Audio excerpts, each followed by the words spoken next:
আহিরের বাড়িতে গিয়ে আহিরের ল্যাপটপে নিজের আর আহিরের ভিডিও দেখে আহিরের উপর প্রচন্ড ভাবে রেগে গেল একলব্য। হ্যাঁ বন্ধুরা, এমনটাই দেখা যাবে। তাই সম্পূর্ণ জানতে ভিডিওটিতে লাইক দিয়ে চ্যানেলকে সাবস্ক্রাইব করে দেখতে থাকুন।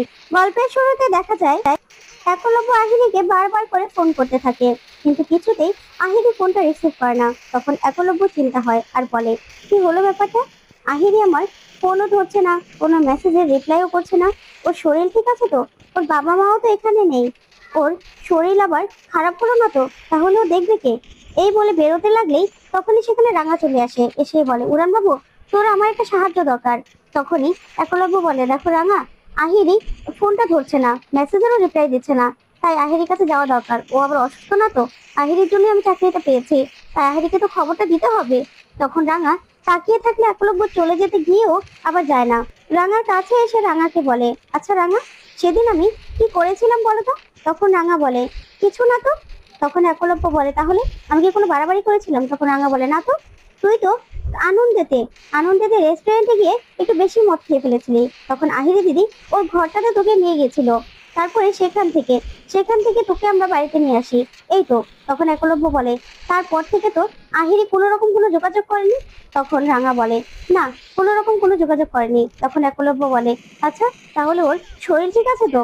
তখন রাঙা বলে, জানি না রে উড়ান বাবু, তবে তোর একটা হেল্প লাগবে আমার। আর এটাতে তুই না চাইতেও ইনভলভ হয়ে গেছিস। তখন একলব্য বলে, মানে কি বলছো তুমি? তখনই রাঙা বলে, হ্যাঁ রে উড়ান বাবু, আসলে ওই মেজদাদা বাবু আর বড় বৌদির কাছ থেকে বাড়িটাকে আমাদের ছিনিয়ে নিতে হবে। একটা ফাঁদ পেতেছি, আর এই সুযোগেই মা আর বাবার বাড়িটা আবার মার বাবাকে ফিরিয়ে দিতে হবে। দেখ, তাতে তোর হেল্প লাগবে। তখনই একলব্য বলে, কি বলছো তুমি? এটা কি করে সম্ভব? তখন রাঙা বলে, সম্ভব রে উড়ান বাবু, আমরা একটা সবাই মিলে প্ল্যান করেছি, আর সেই প্ল্যানে ওরা না পাও দিয়ে ফেলেছে। তাই এবার এবার ওদের কাছ থেকেই ওদের এই বাড়িটা আমরা ছিনিয়ে নেব। তারপরে বড়বাবু আর মায়ের কাছে ওই বাড়িটা ফিরিয়ে দেব। তারপরে ওরা বড় বৌদি আর মেজদাদা বাবু কি করবে সেটা ওরাই বুঝবে। তখন একলব্য বলে, কি বলছো তুমি? তখন রাঙা সব প্ল্যানটা একলব্যকে বুঝিয়ে বলে, আর বলে যে 10 কোটি টাকার লোভ দেখিয়েছে, ওরা রাজি হয়ে গেছে। তখন তো পুরো প্ল্যানটা একলব্য শুনে খুব খুশি হয়ে যায়, বলে, কি বলছো তুমি রাঙা? এটা তো বিরাট ব্যাপার, কিন্তু আমাকে তো একটু জানাতে পারতে, বলো, আমাকে তো একটু জানালে না? তখনই রাঙা বলে, আসলে উড়ান বাবু, তুই তো চাকরিটা নিয়ে এতটাই ব্যস্ত ছিলি, এতটাই চিন্তায় ছিলি যে তোকে আর এত কিছু জানানো হয়নি। তবে প্ল্যানটা কিন্তু শুরু করা হয়ে গেছে, আর ওরা কিন্তু ফাঁদে পাও দিয়ে ফেলেছে। এবার ওদের কাছ থেকে ওদের এই বাড়িটাকেই লিখিয়ে নিতে হবে, তারপরে বড়বাবু আর মায়ের হাতে তুলে দিতে হবে। বুঝতে পেরেছিস? তখন তো একলব্য খুব খুশি হয় বলে, সত্যি রাঙা, তুমি তো কামাল করে দিয়েছো। এই বলেই রাঙাকে জড়িয়ে ধরে একলব্য। তখন রাঙাও একলব্যকে জড়িয়ে ধরে। তারপরে দেখা যাবে একলব্য রাঙাকে ছেড়ে দিলে রাঙা বলে, হ্যাঁ উড়ান বাবু, আমার তো ইচ্ছে করছে বড় বৌদি আর মেজদাদা বাবুকে ঘাট ধাক্কা দিয়ে বাড়ি থেকে বের করে দিই, কিন্তু এখন কিছু করবো না। তখনই একলব্য বলে, সত্যি রাঙা, তুমি আছো বলেই এত কিছু আজকে সম্ভব হচ্ছে।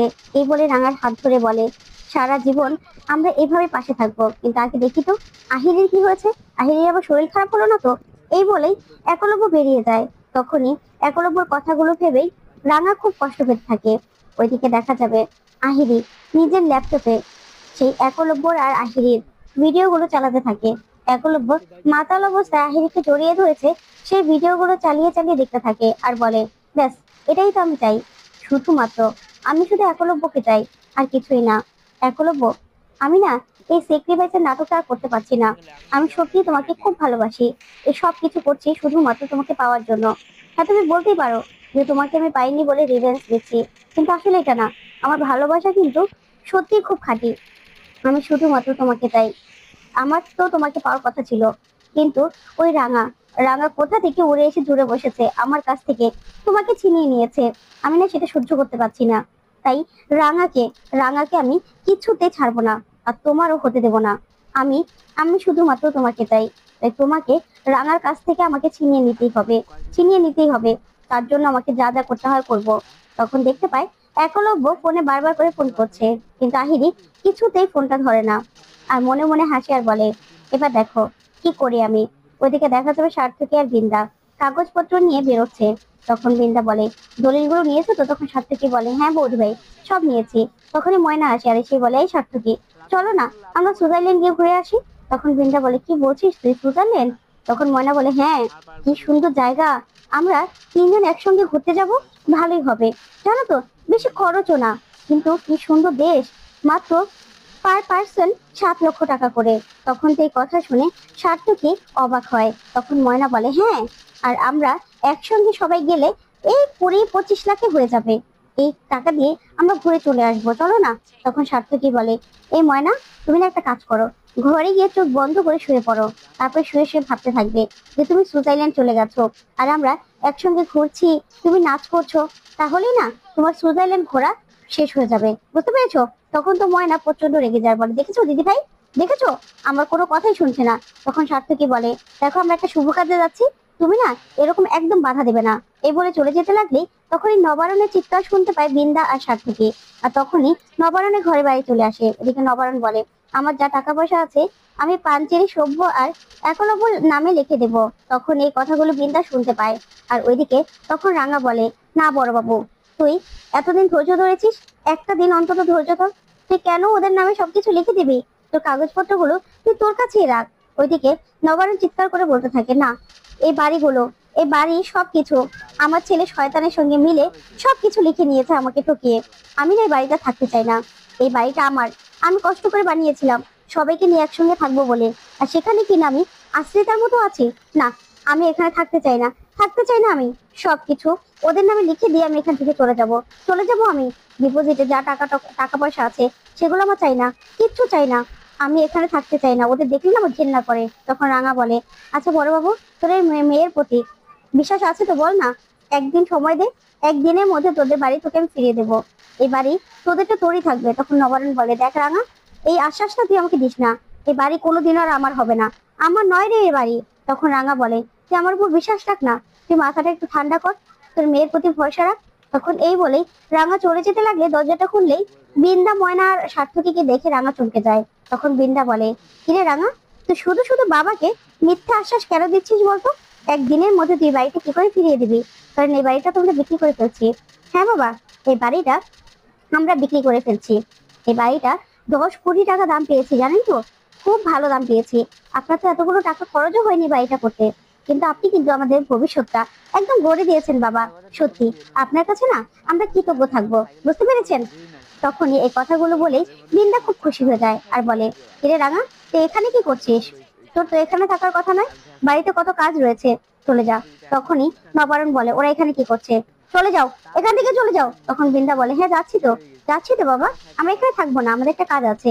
তখনই বৃন্দা রাঙাকে বলে, যা কাজ কর, কোনো ঘোট পাকানোর চেষ্টা করিস না, একদিনের মধ্যে তুই চাইলেও এই বাড়িটা ছিনিয়ে নিতে পারবি না, বুঝতে পেরেছিস? এই বলে সার্থকী, বৃন্দা ওরা বাড়ি থেকে বেরিয়ে যায়। ওইদিকে রাঙা রাঙা নিজের ঘরে গিয়ে অঙ্কুর আর পাঞ্চেরিকে ফোন করে আর বলে, ওরা কিন্তু বাড়ি থেকে বেরিয়ে গেছে, তোরা তৈরি তো? তখন এই কথা বলে দিয়ে রাঙা খুব খুশি হয়ে যায়, বলে, দেখ বড় বৌদি, এবার তোদের সঙ্গে কি হয়। ওদিকে দেখা যাবে একলব্য আহিরি বাড়িতে যায়। তখন বাড়ির ভিতরে গিয়ে কলিং বেল চাপতে থাকে। তখন আশেপাশের মহিলারা আবারও সে বাড়ির সামনে একলব্যকে দেখে দাঁড়িয়ে পড়ে। এদিকে আহিরি মনে মনে ভাবে, কে আসলো? তখনই বাইরে মহিলারা বলতে থাকে, এটা সেই ছেলেটা না যে মাতাল অবস্থায় আহিরির সঙ্গে এখানে সেদিন এসেছিল? কি ছেলে রে! আর এই মেয়েও খুব বেশি সুবিধার নয়, এই ছেলে তো বিয়ে হয়ে গেছে, তারপরেও এই আহিরি সেই ছেলেটাকে নিয়ে ঢলাঢলি করছে, একদম বাজে একটা মেয়ে। তখন আহিরি ভিতর থেকে বাইরের কথা সব শুনতে পায় আর মনে মনে বলে, এটাই তো চেয়েছিলাম। তখন সেই মহিলারা বলে, আর এই পাড়াতে এসব সহ্য করা যাবে না, এবার কিছু একটা বিহিত করতেই হবে। কি শুরু করেছে বলো তো? এই মেয়েটাও যেমন খারাপ, এই ছেলেটাও খারাপ, কিছু একটা করবো। এই বলে তারা সেখান থেকে চলে গেলেই আহিরি খুব খুশি হয়ে যায়। তারপরে নিজের উস্কো শুষ্কো চেহারা করে গিয়ে দরজাটা খুলে দেয়। তখনই একলব্য বলে, আচ্ছা আহিরি, কি হয়েছে, তুমি দরজা খুলছো না কেন? আর তুমি ফোনও রিসিভ করছো না, মেসেজেরও রিপ্লাই দিচ্ছ না। তখন আহিরি কিছু না বললে একলব্য বলে, জানো তো, আমি সার্টিফিকেট গুলো জমা দিয়েছি মতোই আমার চাকরিটা হয়ে গেছে, আমাকে বলেছে যে কোনো সময় জয়েন করতে পারি। আচ্ছা আহিরি, এই সব কিছু তোমার জন্য সম্ভব হয়েছে, আর তোমাকে বলবো বলেই আমি কখন থেকে ফোন করছি। তখন আহিরি বলে, কংগ্রেচুলেশনস একলব্য, তুমি চাকরিটা পেয়ে গেছো, সেজন্য আমি খুব খুশি হয়েছি। কিন্তু তুমি তো সবকিছুতে শুধুমাত্র রাঙাকে খোঁজো, তাই না? আমি তোমাকে ভালোবেসেছি, তাই আমার কষ্ট যে আরো কত কিছু পেতে হবে আমি জানি না। তখন একলব্য বলে, আহিরি, এই কথাগুলো কেন বলছো বলো তো? তখন আহিরি বলে, হ্যাঁ তাই তো, তোমাকে আমি ভালোবেসে কষ্ট ছাড়া আর কি পেয়েছি বলো তো? তুমি সব সময় রাঙাকে রাঙাকে মনে করো, সবসময় রাঙাকে ভাবতে থাকো। তুমি তো আমার কথা ভাবো না, তুমি তো আমাকে মনে করো না, তুমি তো আমাকেও চাও না, তাহলে এই কথাগুলো কেন বলছো? তখন একলব্য বলে, আচ্ছা আহিরি, তোমার কি হয়েছে বলো তো? তখন আহিরি বলে, কিছু হয়নি, আসলে আমার কষ্ট থেকে আমি তোমাকে এই কথাগুলো বললাম। তো বন্ধুরা, আজকের আপডেটটি তোমাদের কাছে কেমন লাগলো অবশ্যই কমেন্ট করে জানাতে ভুলবে না। ধন্যবাদ।